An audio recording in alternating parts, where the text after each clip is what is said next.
Varahi silks వారి grand festive celebrations పొందండి 10,000 రూపాయలు ఆపై కొనుగోలుపై బంగారు నాణెం ఉచితంగా.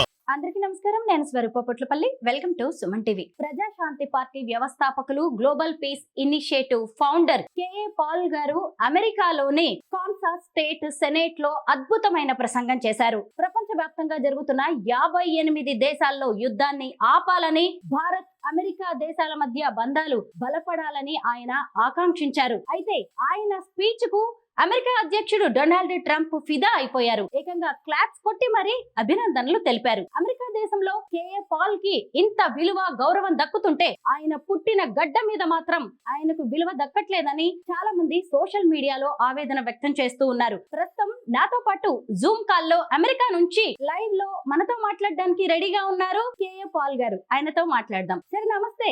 నమస్తే, బాగున్నారా? బాగున్నాను సార్. ఇంత అర్ధరాత్రి అయినా సరే మాకు ఇంటర్వ్యూ ఇస్తున్నందుకు ముందుగా thanks. God bless you, God bless you. Sir, Kansas state లో మీరు సెనేట్ లో చేసిన అద్భుతమైన ప్రసంగం అందరినీ ఆకట్టుకుంటోంది. ఇంతకీ అక్కడ మీరు ఏం ప్రార్థన చేశారు, ఎలాంటి ప్రసంగం చేశారు? ఇప్పుడు ప్రపంచంలో 197 దేశాలు ఉన్నాయమ్మా, యునైటెడ్ నేషన్స్. ఇంకొక 20 టెరిటరీస్ లాంటి కాన్ఫ్లిక్టెడ్ కంట్రీస్ ఉన్నాయి, యుఎన్ రికగ్నైజ్డ్ కానివి. అందులో 197 దేశాలు కూడా ఏదో ఒక యుద్ధంలో నిమగ్నం అయిపోయి ఉన్నాయి. ఉదాహరణ, రష్యాకి సపోర్ట్ చేసిన చైనా, నార్త్ కొరియా, ఇరాన్ అయితే రష్యాకి అపోజ్ చేసిన ప్రపంచ దేశాలన్నీ ఒకటైపోయి 2 భాగాలుగా విడిపోయి, రష్యా ద్వారా ఇప్పుడు 3వ ప్రపంచ యుద్ధం అవుతుందని 3 సంవత్సరాల నుంచి అనేక ప్రార్థనల ద్వారా నేను 2 దేశాలకి 1994 నుంచి వెళ్తున్నాను కాబట్టి, రష్యా యుక్రెయిన్ 94లో కూడా నేను అక్కడ శాంతి కోసం చాలా కష్టపడి కన్విన్స్ చేశాను. అప్పుడు పుటిన్ లాంటి పిచ్చోడు లేడు, కొంచెం మంచి ప్రెసిడెంట్ ఉండేవారు. ఇప్పుడు అందరూ ఈగోతో నేను గొప్ప, నేను గొప్ప, మా దేశం గొప్ప, మా దేశం గొప్ప అని మొత్తం మీద కోట్ల మంది ప్రజలు చంపేస్తున్నారు. అమెరికాకు $3 ట్రిలియన్ ఆదాయం వస్తుంది. అంటే మన దేశ బడ్జెట్ ఎంతో దానంత ఆదాయం అమెరికాకి యుద్ధ సామగ్రి ధర వస్తుంది. అందుకనే 58 పెద్ద దేశాలు, 197 దేశాలు కలిసిపోయి యుద్ధం వద్దు అన్న దేశం ఒక్కటి కూడా లేకుండా. ఒకప్పుడు నార్వే ఉండేది, ఇప్పుడు ఆ నార్వే కూడా సైలెన్స్ అయిపోయింది. యుద్ధాలు చేసిన వాళ్ళకే శాంతి బహుమతులు ఇస్తున్నారు. సో ప్రపంచం అంతా పాడైపోబట్టి మరి దీనికి ప్రధాన దేశమైన అమెరికాయే మార్గం చూపించాలి కనుక నేను ఇప్పుడు అమెరికాలో ఉన్నాను. ఈ ప్రార్థన ఏంటి అంటే, అర్జెంటుగా 58 దేశాలు యుద్ధాలు ఆపాలి. దాన్ని ఏ విధంగా ఆపుతాం? 1 ప్రార్థన ద్వారా, 2 అందరూ కూర్చొని చర్చని ద్వారా, 3 ఈ ఎక్కడెక్కడ ఈగోయిస్టిక్ కంట్రీస్, మొన్న వెనజువేలాలో జరిగిన దాడిని మనం చూసాం. దాన్ని నేను తీవ్రంగా ఖండించాను. ఒక దేశం ప్రెసిడెంట్ ఇంకో దేశానికి వెళ్ళి 116 మందిని చంపేసి రాత్రి మీద ప్రెసిడెంట్ ని టెర్రరిస్ట్ లా కిడ్నాప్ చేసి ఎత్తుకొచ్చి ఆ దేశంలో ఉన్న సమురు ఆయిల్ మాది అని వీళ్ళు దోచుకోవడం అన్నట్టుగా ప్రపంచం భావిస్తుంది. అసలు అమెరికాకి ఇరాక్, ఆఫ్ఘనిస్తాన్ యుద్ధం ద్వారా 8 ట్రిలియన్, అంటే మన దేశం 3 సంవత్సరాల బడ్జెట్ లాస్ వచ్చింది. సో అమెరికాకి ఎంత లాస్ వచ్చింది చూడండి అని రిపబ్లికన్స్, డెమోక్రాట్స్ అక్కడ స్పీచ్ ప్రేయరే కాదు నేను చేసింది. ముఖ్యంగా మూడు రోజులు, ఇది 4వ రోజు, రాత్రి పగలు చర్చలు జరుపుతున్నా. ఇరు పక్షాల వారు ఏకగ్రీవంగా ఎస్ మీరు చెప్పింది రైట్. ఎందుకంటే నేను అమెరికా వచ్చిన కొన్ని వేల మంది భారతీయులు ఉండేవారు, ఇప్పుడు దాదాపు 60 లక్షల మంది ఉన్నారు. అప్పుడు అమెరికాకి అప్పు కేవలం 4 ట్రిలియన్ మాత్రమే, ఇప్పుడు 40 ట్రిలియన్ అయింది, 10 రెట్లు. మంచి అవకాశం చూసుకొని చైనా ప్రపంచాన్ని అంతటిని దోచుకుంటుంది. మన భారతదేశ భూములనే దోచేసుకుంటుంది. కొన్ని లక్షల కోట్లు విలువైంది, అడిగేవాడు లేడు. మన దేశం అమెరికాతో కలిసి China, Russia, north Korea, Iran వచ్చి నుంచి థ్రెట్ ని ఎదుర్కొని ప్రపంచం అంతటికి శాంతి తేవడానికి మన ఒక్క దేశమే సరి అయినగా. నేను దాదాపు 44 సంవత్సరాల నుంచి శాంతి సమిట్లు పెడుతున్నాను కాబట్టి 155 దేశాలు. మరలా మన దేశం అమెరికా ఒకటవ్వాలి, శాంతి కొరకు, మంచి కొరకు, నీతి కొరకు. ఎందుకంటే అమెరికా ఎంతో చారిటీలు చేసింది ప్రపంచంలో. ఇప్పుడు అది తగ్గించేసి యుద్ధాలు ఎక్కువైపోయాయి. అది చెప్పడానికే దేవుడు నన్ను పంపాడు. నేషన్ ఫస్ట్ స్లోగన్ తో డొనాల్డ్ ట్రంప్ ముందుకు వెళ్తున్నారు. ఆయన ఎప్పుడు ఏ నిర్ణయం తీసుకుంటారో అని చాలా దేశాలు భయపడుతూ ఉన్నాయి. అయితే మీ స్పీచ్ ప్రేయర్ తర్వాత ఆయన చాలా హ్యాపీగా ఫీల్ అయినట్టుగా కనిపిస్తోంది. ఆ తర్వాత ఆయన రియాక్షన్ ఏంటి? మీతో ఏం మాట్లాడారు డొనాల్డ్ ట్రంప్? నేషన్ ఫస్ట్ కాదమ్మా, అదంతా పిచ్చోడి చేతిలో రాయున్నట్టు ఆయన పిచ్చి పిచ్చి పనులు చేస్తున్నారు. దాదాపు గాజాలో ఉన్న వాళ్ళందరినీ నేను ఈజిప్ట్ పంపించేస్తాను, జోర్డన్ అరే గాజా దేశంలో ఉన్నోళ్ళు పంపడానికి నువ్వెవడివి? అడిగినోడు లేక, చెప్పినోడు లేక. సో మంచిగా నేను ప్రయత్నిస్తున్నాను. విన్నప్పుడు ఒక నాతాను ప్రవక్త దావీదు తప్పు చేసినప్పుడు, ఇదిగో నువ్వు నరహత్య చేశావు, ఇంకొకరు స్త్రీని నువ్వు దోచుకున్నావు అన్నప్పుడు దావీదు మార్పు చెందాడు, దేవుడు క్షమించాడు. సో ట్రంప్ గారు మార్పు చెందాలని ప్రార్థనలు చేశాం, హెచ్చరించాను. 2020లో ఆయన వినలేదు. 280 కోట్ల మంది క్రైస్తవులు ఆయనకు మద్దతు ఇచ్చిన save America and the world from Trump అని నేను బుక్ రాసి ఆయనకు విరుద్ధంగా ఆయన కొరకు 2016లో ఏ రాష్ట్రాల్లో నేను క్యాంపెయిన్ చేశానో ఆయనకు విరుద్ధంగా క్యాంపెయిన్ చేశాను. 280 కోట్ల మంది క్రైస్తవులు ఒకటైనప్పటికీ ఆయన గెలిపించలేకపోయారు. ఎందుకంటే దేవుడే శాంతిని కోరుకుంటాడు కానీ యుద్ధాలను కోరుకోడు, మంచిని కోరుకుంటాడు కానీ కలహాలు కోరుకోడు. సో అందుకనే blessed are the peace makers అన్నాడు, నేనే నా శాంతిని మీకు ఇస్తానన్నాడు. అందుకనే ఫిబ్రవరి 22ని ప్రపంచ శాంతి సభ మద్రాసులో ఆదివారం మేము పెడుతున్నాం. ఈ వాచ్ చేస్తున్న ప్రతి ఒక్కరూ 10 మందికి చెప్పి ఆ శాంతి సభకు రావాలని నేను కోరుకుంటున్నాను. ఫిబ్రవరి 22ని globalpeacenow.com లో రిజిస్టర్ చేసుకోండి. ఒకవేళ రిజిస్ట్రేషన్ చేసుకోకపోయినా శాంతి రావాలి, శాంతి కొరకు నేను పని చేస్తాను, పీస్ పార్ట్నర్ అవుతాను నాతో పాటు. అంటే ఎందుకంటే మనం అందరం each one reach 10, each one reach 100, each one reach 1000. ఈ ప్రోగ్రామ్ ద్వారా 1,00,000 మంది చూస్తే ఒక్కొక్కరు 10 మందికి ఫార్వర్డ్ చేస్తే 10 లక్షల మంది చూస్తారు. మన దేశమే ఈ రోజు శాంతి లేకుండా అయిపోయింది. హిందువుల మధ్య, ముస్లింల మధ్య, క్రిస్టియన్ మధ్య చిచ్చులు పెడుతున్నారు. అది కాకుండా మన దేశాన్ని మనం కాపాడుకుంటూ 200 దేశాలని కాపాడడానికే నేను 44 సంవత్సరాలుగా ఈ రోజు నేను ఈ అమెరికాలో ఇచ్చిన స్పీచ్ ఇంతకు ముందు 14 లక్షల 17 లక్షల ముందు స్పీచ్లు ఇచ్చాను. గత 6 అమెరికన్ ప్రెసిడెంట్లు నా శాంతి సభలు అటెండ్ అయ్యారు. 3 డెమోక్రాట్స్, 3 రిపబ్లికన్స్. సో శాంతినే మనం కోరుకోవాలి. అమెరికా ప్రజలు కూడా శాంతినే కోరుకుంటారు. కేవలం కొంతమంది రాజకీయ నాయకులు యుద్ధ సామగ్రి అమ్మి మేము అగ్రరాజ్యం కదా అని అవినీతి పనులు చేస్తున్నారే తప్ప ప్రజలందరూ శాంతిని కోరుకుంటున్నారు. అందుకే మీరు చూశారు ఏ విధంగా అక్కడున్న పెద్దలందరూ, నాయకులందరూ నా ప్రార్థనలకు, నా మెసేజ్ కు ఎంత మంచి రెస్పాండ్ అయ్యారు. Republicans, Democrats, independents. అదే నేను సుడాన్ ముస్లిం కంట్రీలో 400 మంది పార్లమెంట్ మెంబర్స్ ఉంటుండగా ఒక సౌత్ సుడాన్ అని క్రిస్టియన్స్ కి సౌత్ ని ఇచ్చేశారు ఆ ప్రెసిడెంట్ గారు. ఆయన్ని జైల్లో పెట్టారు. ఖదాఫీ యుద్ధ సామగ్రిని ఆపేసినోడిని నరికి చంపేశారు. సడాం హుస్సేన్ నాకు ఇరాక్ లో శాంతి కావాలని డిసెంబర్ 23, 2002లో 18 సార్లు మేము కూర్చున్న తర్వాత, కలిసిన తర్వాత ఆయన శాంతి కొరకు సమర్పించుకుంటే జార్జ్ బుష్ దుష్టుడు, దుర్మార్గుడు ఆ దేశాన్ని సర్వనాశనం చేసేశాడు. అందుకే మక్కును చూపించుకోలేని పరిస్థితి ఆయనకి. ఇంకా దారుణమైనోడు UK prime minister Tony Blair. మొన్న హైదరాబాద్ వస్తుంటే నేను తీవ్రంగా ఆయన రాకూడదని ఖండించి ఆపాను. ఎందుకంటే ఆయనకి నాకు ఒకప్పుడు మంచి సంబంధాలు ఉన్నప్పటికీ ఇరాక్ యుద్ధం చేయడంలో number 1 George bush, number 1 Tony Blair, వీళ్ళిద్దరూ గజ దొంగలు, తోడు దొంగలు, దుర్మార్గులు. కోట్ల మందిని, లక్షలు కాదు, సర్వనాశనం చేసినాడు.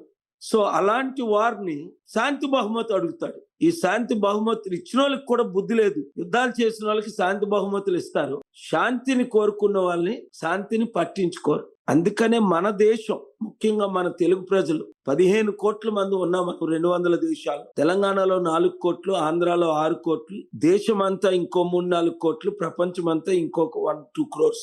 మన 15 కోట్ల ప్రజలు ఈచ్ వన్ రీచ్ 10. రోజుకి ఒక్కరిని రీచ్ అయినా 10 రోజుల్లో 10 మందిని. ఏంటి message? Good is more powerful than evil, truth is more powerful than life, love is more powerful than hatred, follow the prince of peace. కులాలకు, మతాలకు అతీతంగా. ఎందుకంటే యేసు ప్రభు హిందూ కాడు, ముస్లిం కాడు. అందుకనే లాస్ట్ ఇయర్ క్రిస్టియన్ కాదు. ఆయన కులాలకు, మతాలకు అతీతంగా దేవుడే మానవ రూపంగా వచ్చి మన అందరి కొరకు ప్రాణం పెట్టి 3వ దినాన్న చనిపోయి తిరిగి లేచి 40 దినాలు అందరికీ శాంతిని ప్రకటించి, కులాలకు, మతాలకు అతీతంగా మీరు మతంలో జనాలు చేర్చుకోకండి, మార్గాన్ని చూపించండి అని చెప్పబట్టే ఈ రోజు 850 కోట్ల ప్రజల్లో దాదాపు 800 కోట్ల మంది ఆయన్ని ఒక గొప్ప రక్షకుడుగా, దేవుడుగా చూస్తున్నారు, ఎవరో ఎక్స్ట్రీమిస్ట్ తప్ప. సో అదే మన భారతదేశం, అమెరికా ఒకటవ్వాలని, కలిసి యుద్ధాలు ఆపాలని, మంచి చెయ్యాలని, యుద్ధాల ద్వారా కోట్ల మంది అనాథులు అవుతున్నారు, వాళ్ళని కాపాడాలని, ఇప్పటి వరకు యుద్ధాల ద్వారా అనాథులైన మనం రక్షించాలని నేను ఇచ్చే బోధన. పాల్ గారు, అమెరికా వంటి అగ్ర రాజ్యాలు తమ స్టేట్స్ సెనేట్స్ కి పిలిచి మరి మీతో స్పీచ్లు ఇప్పించుకుంటున్నాయి. మీరు కూడా గ్లోబల్ పీస్ మిషన్ ద్వారా అనేక సేవా కార్యక్రమాలు చేస్తూ ఉన్నారు. అంతేకాకుండా ఈ మధ్య యమన్ దేశంలో కూడా నిమిషప్రియ అనే నర్స్ కి క్షమాభిక్ష కోసం మీరు ఆ దేశానికి వెళ్లి అక్కడి మత పెద్దలతో కూడా మాట్లాడారు. అలాగే ఒక పాలిటీషియన్ గా కూడా మీ వాయిస్ ని ఎప్పుడు వినిపిస్తూ ఉంటారు. ఇలా ప్రపంచ దేశాల్లో మీకు ఎంతో విలువ ఉంది, మీకు గౌరవం దక్కుతుంది. కానీ మీరు పుట్టిన భారతదేశంలో కూడా మీకు సరైన గౌరవం దక్కట్లేదు అని మీ అభిమానులు చాలా మంది ఆవేదన వ్యక్తం చేస్తున్నారు. దీని మీద మీ అభిప్రాయం ఏంటి? అమ్మా, ఎక్కడైనా రాజకీయ నాయకులు స్వలాభాల కొరకు ఇప్పుడు లక్షల కోట్లు దోచుకుంటున్న వాళ్ళు దోచుకునే దొంగలు అనకపోతే మంచి వాళ్ళని ఎలాగంటాం? అందుకే కదా నేను ప్రజాశాంతి పార్టీ పెట్టాను. కేవలం మా కుటుంబమే బాగుపడాలి, నా చుట్టుపుట్లు ఉన్నవారే 100 మంది బాగుపడాలి అన్నోళ్ళు ఏం చేశారు? అలాంటి మంత్రుల మీద, ముఖ్యమంత్రుల మీద, ప్రధానమంత్రుల మీద మనం చూసాం. ఎలాగ నేపాల్లో రాజు కుటుంబానికి అగ్గంటించేసి ఎలా తగిలిశారో, ఎలాగ యూత్ ముఖ్యంగా నిరుద్యోగులు సహించలేకపోయారు. శ్రీలంకలో ప్రెసిడెంట్ మహేందర్ నా మిత్రుడిని ఎలాగ జనాలు తగిలి, ఎప్పుడో చెప్పాను ఆయన 25 years నుంచి, మీ స్వలాభాల కొరకు దేశాన్ని అమ్మకండి అని. అదే జరుగుతుంది మన దేశంలో. ఎమ్మెల్యేలు 100,000 కోట్లు, మంత్రులు లక్షల కోట్లు దాచుకుంటూ సర్వనాశనం చేస్తున్నారు రాష్ట్రాన్ని, దేశాన్ని. అది చేయకూడదనే నా బోధనలు, నా ప్రార్థనలు. అంతేకాకుండా వారు చేస్తున్న అవినీతిని నేను కోర్టుకు తీసుకెళ్లి రైతుల కొరకు, నిరుద్యోగుల కొరకు, స్టీల్ ప్లాంట్ ఉద్యోగుల కొరకు, నిమిషప్రియ లాంటి వారి కొరకు, ప్రవీణ ప్రగడాల లాంటి వారి కొరకు, అన్నిటికంటే 50 కోట్ల మందికి బెట్టింగ్ యాప్ ద్వారా దేశం అంతా సర్వనాశనం అయిపోతుంటే సుప్రీం కోర్టుకి వెళ్లి బెట్టింగ్ యాప్లు ఆపి పార్లమెంట్ లో ఆగస్టు 20 బిల్లు పాస్ చేయించి ఈ రోజు కొన్ని లక్షల మంది ఆత్మహత్యలు చేసుకోకుండా కాపాడడం జరిగింది. నిమిషప్రియ ఉరి శిక్ష నుంచి తప్పించడం జరిగింది. సో ప్రజలు నాతో ఉన్నారు. ఎవరు నన్ను 2-3 రాజకీయ నాయకులు 10 మంది తప్ప. ప్రజలెప్పుడు, ఈవెన్ మన తెలుగు రాష్ట్రాల్లో కూడా, మన దేశంలో కూడా ప్రజలెప్పుడు నీతి నిజాయితీతోనే ఉంటారు, మంచితోనే ఉంటారు.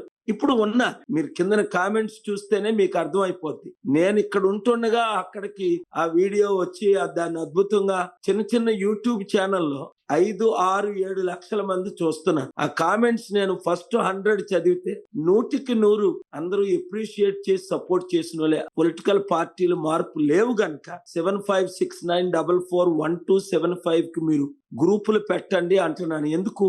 వచ్చే ఎలక్షన్ లోనైనా పూర్తిగా మార్పు తీసుకురావాలి, మంచి జరగాలి, రాష్ట్రాల్ని, దేశాన్ని కాపాడాలి అనే ధ్యేయంతో నేను కృషి చేస్తున్నాను. వాచ్ చేస్తున్న ప్రతి ఒక్కరు కూడా ఒక 10 మందితో, 100 మందితో, 1000 మందితో, వారు సోషల్ మీడియా ద్వారా, వారుకున్న ఫాలోవర్స్ ద్వారా, ఇప్పుడు మీ ప్రోగ్రామ్ ద్వారా, ఇప్పుడు రాత్రి 2 అయింది నేను ఉన్నది అమెరికాలో. ఇప్పుడే 14-15 గంటల సిటీ వైడ్ టూర్ చేసుకొని వచ్చాను. ఎందుకు మీరు అడగగానే ఇంటర్వ్యూ చేస్తున్నాను అంటే, మంచి ఇంకా ప్రతి ఒక్కరూ చెయ్యాలని, ఈ నూతన సంవత్సరంలో నూతనంగా మన రాష్ట్రాలు బాగుపడాలి, దేశం బాగుపడాలి అని. ఈ దేశం బాగుపడదులే, మన రాష్ట్రాలు బాగుపడవులే, ఆ 2 కులాలే 2 మతాలే వెళ్తాయిలే అని నిరాశ చెందకుండా, నాకులాగా మీరు కూడా కులాలకు మతాలకు అతీతంగా, నేను ఒక బీసీ బిడ్డగా పుట్టి కులాలకు అతీతంగా దళితుల అమ్మాయిని పెళ్లి చేసుకొని అందరం మనం సమానమే, కులాల జోలికి పోకండి, మతాల జోలికి పోకండి, మానవత్వంతో బ్రతకండి, అందరికీ సేవ చేయండి. నేను లక్షల మంది అనాథులను ఆదుకున్నాను, మీరు ఒక అనాథకి హెల్ప్ చేయండి. ఈచ్ వన్ రీచ్ 1 లేదా రీచ్ 10. అది ఆ శాంతి సభ కొరకే ఫిబ్రవరి 22వ తారీఖుని, రాజకీయ సభ కాదమ్మా ఇది, కేవలం ప్రపంచ శాంతి సభ. మన దేశం నుంచి 200 దేశాలకి 2002 జూన్లో ఇండియా పాకిస్తాన్ యుద్ధం అవుతున్నప్పుడు ఏ విధంగా శాంతి సభలు పెడితే అనేక మంది ఎంపీలు, మంత్రులు వచ్చారు. ఇప్పుడు కూడా మంత్రులు, ఎంపీలు అందరూ వస్తారు, శాంతిని కోరుకునే ప్రతి ఒక్కరు. సో నా message is very simple. Let us work for peace, promote peace, care for the orphans and widows and the need. Thank you very much. Paul గారు, ఫైనల్ గా ఒక్క ప్రశ్న. 58 దేశాల్లో యుద్ధాలు ఎలా ఆగుతాయని మీరు 3 పద్ధతులు చెప్పారు. అందులో మొదటిది ప్రార్థన. ప్రార్థనతో ప్రపంచ దేశాల్లో జరుగుతున్న యుద్ధాలను ఆపడం సాధ్యమా? మీరు గ్లోబల్ పీస్ మిషన్ ద్వారా అనేక సేవా కార్యక్రమాలు చేస్తున్నారు. ప్రజాశాంతి పార్టీని కూడా మీరు స్థాపించారు. రాజకీయ నాయకుడిగా ఉన్నారు. కానీ ఇప్పుడు మీరు ప్రార్థన, మతం అంటూ మాట్లాడితే ఒక రాజకీయ నాయకుడిగా ఒక మతానికే మీరు పరిమితం అయిపోయే అవకాశం లేదంటారా? నేను ఎప్పుడు మతాన్ని ప్రమోట్ చేయలేదు, అందరికీ అది తెలుసమ్మా. అందుకే జగద్గురు స్వామి శంకరాచార్య 4 పీఠాలకి 2 పీఠాల అధిపతి ఎప్పుడో 2005 నుంచి చారిటీ సిటీకి వచ్చారు. RSS చీఫ్ ఇప్పుడు ఉన్నవారే కాదు, భాగవత్ గారు, ఇంతకు ముందు ఉన్న సుదర్శన్ గారు కూడా, రామ్లాల్ గారు ఏంటి, పెద్దలు ఎంతో మంది నా శాంతి సభలకు వచ్చారు, నా ఆశీస్సులు తీసుకున్నారు. వారు హిందూ మతంలోనే ఉంటున్నారు. ముస్లిం మొలనాస్ జూన్ 21 ఢిల్లీలో నేను పెట్టిన మీటింగ్ కి Hindu head, Muslim head, Buddhist head, Sikh heads, Jain heads, Christian heads, Catholic heads, Jewish head, మొత్తం దేశ ఆసియాలో ఉన్న యూదులందరికీ ఆయన హెడ్. ఎందుకు వచ్చారు? నేను ఒక మతాన్ని ప్రమోట్ చేస్తే 6 నెలల క్రిందట జూన్ 21 పెట్టిన నా ఇంటర్ రిలీజియస్ సమిట్ కి వీళ్ళు రారు కదా. 20 సంవత్సరాల క్రిందట వచ్చిన వాళ్ళు మరలా ఇప్పుడు వస్తున్నారు. ఎందుకు? నేను మతాలకి అతీతం, నేను ప్రార్థనలు చేస్తున్నాను ప్రభుకి. ప్రజాశాంతి పార్టీ పెట్టానంటే కులాలకు అతీతంగా, ప్రాంతాలకు అతీతంగా పెట్టాను. కొంతమంది ఆంధ్ర ప్రాంతానికి చెందిన వారు ఉన్నారు, కొంతమంది కేవలం కేసీఆర్ గారు తెలంగాణ పార్టీకి చెందిన వారు మాత్రమే ఉన్నారు. నేను ప్రాంతానికి చెందకుండా, మా తాతలు కూడా కేసీఆర్ గారి తాతల వలె విజయనగరం గారు పుట్టినోళ్ళే. దాదాపు 44 సంవత్సరాలు నేను మన తెలుగు రాష్ట్రాలకి 29 రాష్ట్రాలకి సేవ చేస్తూనే ఉన్నాను. సో ప్రాంతాలకు, కులాలకు అతీతంగా మనం పనిచేయాలి. ప్రార్థనే కాకుండా యుద్ధాలు ఆపడానికి ఈ ప్రెసిడెంట్లందరిని ఎందుకు కలుస్తున్నాను? సెనెట్ ప్రెసిడెంట్లు కలిశాను, republican presidents, senate governors candidate, republican candidates ని 9 మందిని కలిశాను. డెమోక్రాట్స్ లో ఉన్న top 3 Bernie Sanders, Cory Booker, Amy Klobuchar కలిశాను. రిపబ్లికన్స్ లో ఉన్న John Thune, Ted Cruz, Lindsey Graham పెద్దల్ని కలిశారు. సో అందరూ నన్ను గౌరవిస్తున్నారు, అందరూ కలుస్తున్నారు. ఇప్పుడు నేను ఇండియా వచ్చిన కాంగ్రెస్ పార్టీ నాయకులు, బీజేపీ నాయకులు, మన బెట్టింగ్ యాప్ లో కూడా అందరూ మద్దతు ఇచ్చారు. ఆగస్టులో పార్టీలకు అతీతంగా ఢిల్లీలో నేను గ్లోబల్ పీస్ సమిట్ పెట్టాను. కాంగ్రెస్ ఎంపీ, సీనియర్ ఎంపీలు మల్లు రవి గారు లాంటి వారు వచ్చారు.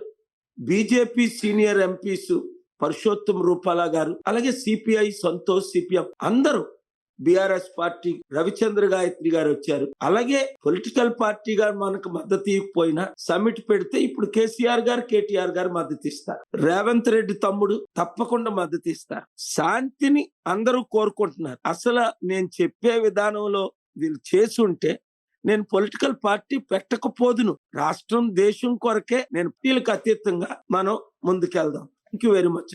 శాంతి స్థాపనకు కృషి చేస్తానని, అలాగే వివిధ దేశాల్లో జరుగుతున్న యుద్ధాలను ఆపడానికి ఆయా దేశ అధ్యక్షులను కూడా కలుస్తానని చాలా చక్కగా వివరించారు. అలాగే నేను మతాలకు అతీతమైన వ్యక్తినని, అలాగే కులాలకి అతీతంగా, ప్రాంతాలకు అతీతంగా పనిచేస్తానని చాలా చక్కగా చెప్పారు కేఏ పాల్ గారు. థ్యాంక్ యూ సో మచ్ అండి. Thank you very much.